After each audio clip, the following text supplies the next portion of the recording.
안녕하십니까? 깊은 발자국입니다. 우리가 힘들 때 가장 먼저 떠오르는 옛 어른들은 누구입니까? 아마도 교과서에서 배웠던 이 두 분이 아닐까 합니다. 한 분은 세상 모든 고통은 네 마음이 만들어낸 가짜다라고 호통치시며 우리 정신을 번쩍 들게 해주는 원효대사, 또 한 분은 18년의 억울한 유배 생활 속에서도 하루라도 책을 읽지 않으면 입안에 가시가 돋는다며 삶을 지탱해낸 다산 정약용 선생입니다. 마음의 평화를 얻은 승려와 고난을 학문으로 승화시킨 선비, 한국인이 가장 존경하는 두 스승의 목소리를 통해 오늘 하루를 살아갈 힘을 얻어보겠습니다. 먼저 두 사람의 인생을 잠시 들여다보겠습니다. 원효대사는 겉으로 보기엔 괴짜였습니다. 승려복을 벗어던지고 거리에서 춤을 추고 노래를 불렀습니다. 하지만 그는 어려운 불경을 외우는 대신 나무와 미타불만 외쳐도 누구나 부처가 될 수 있다며 가난하고 무식한 백성들의 친구가 되어 주었습니다. 반면 정약용 선생은 엘리트 중에 엘리트였으나 한순간에 모든 것을 잃고 전라남도 강진으로 유배를 갔습니다. 패족이 되어버린 절망적인 상황. 하지만 그는 술로 세월을 보내는 대신 500권이 넘는 책을 쓰며 자신을 갈고 닦았습니다. 자유로운 영혼 원효와 치열한 노력파 정약용, 그들의 지혜를 만나보겠습니다. 먼저 원효대사입니다. 그의 철학은 일체유심조, 즉 모든 것은 오직 마음이 지어낸다는 한마디로 요약됩니다.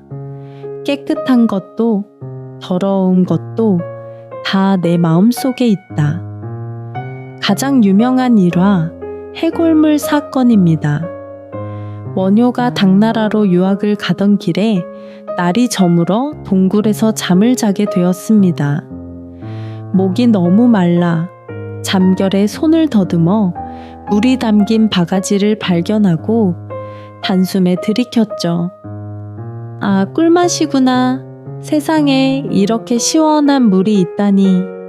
그는 행복하게 다시 잠이 들었습니다. 하지만 다음 날 아침 눈을 뜬 원효는 구역질을 하며 토하기 시작했습니다. 어젯밤 마신 그 달콤했던 물이 사실은 썩은 해골 바가지에 고인 빗물이었던 겁니다. 그 순간 원효는 머리를 한 대 맞은 듯 큰 깨달음을 얻습니다. 물은 그대로인데 어젯밤에는 감로수였고 오늘은 썩은 물이구나. 달라진 건 물이 아니라 내 마음뿐이었어. 그는 그 길로 유학을 포기하고 돌아옵니다. 당나라에 가서 배울 필요가 없어진 거죠. 진리는 이미 내 안에 있으니까요. 나이 들어 세상이 원망스럽고 며느리가 밉고 자식이 섭섭하십니까? 원효대사는 말합니다. 그 미움도 섭섭함도 사실은 상대방이 아니라 당신의 마음이 만들어낸 해골물입니다. 마음의 눈을 바꾸면 지옥도 극락으로 변합니다.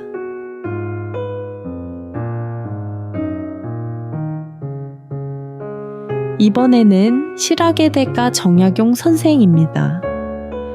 그는 노년에 찾아오는 고독과 무료함을 어떻게 이겨내야 하는지 몸소 보여주었습니다.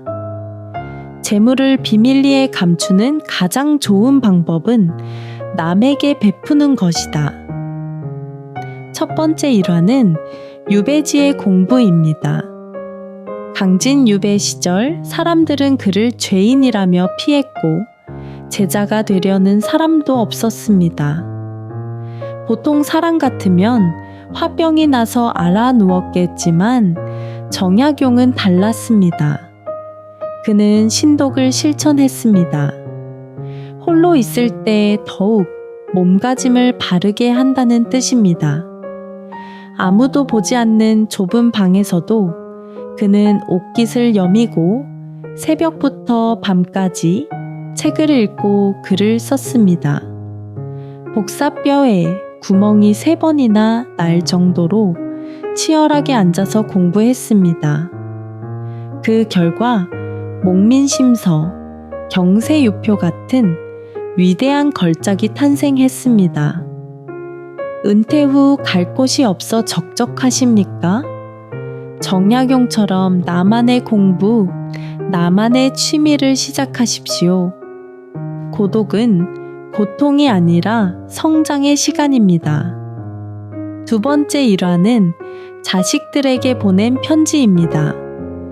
집안이 망해 벼슬길이 막힌 아들들이 좌절하고 있자 정약용은 편지를 보냅니다. 한양도성 심리 밖을 벗어나지 마라. 그리고 이렇게 당부합니다. 패족이라고 기죽지 마라. 오히려 벼슬을 못하니 하루 종일 책 읽을 시간이 있지 않느냐. 이것이야말로 복이다. 그는 자식들에게 밭을 갈고 나무를 심고 닭을 키우라고 가르쳤습니다. 노동과 독서, 이 2가지가 있으면 굶어 죽지 않고 품격을 지킬 수 있다고 믿었습니다.